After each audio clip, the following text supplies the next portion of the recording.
O30 ဝါလုံးအဝိုင်းနေရဲ့အလင်းရှိပြေးဟာစောက်ထဲဝင်လာပြီးနေရများကအစမကြခင်တကူလုံးလက်ထိတ်သွားတော့မှာညတောင်ဝင်ရှိသူရဲ့ရရှိလိုက်တဲ့တတိထဲမှာ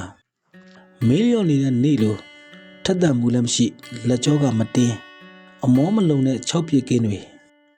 အားနဲ့မှန်နဲ့ဘလောက်ဟိန်းနေခြင်းသေးတယ်ဘလောက်အဟောက်နေခြင်းသေးတယ်အိပ်ပျော်နေသူရဲ့ခောက်နေတဲ့လီပြွန်တဲကထွက်နေတဲ့အတန်အပြင်မှာတချမ်းကောင်းသေးတဲ့အကောင်းမြင်မှုဟာအတွင်းမှာတဝဲရနိုင်သေးတဲ့တန်တရားပဲပြချင်းလိုစိုးသွမ်းမှုလည်းဟုတ်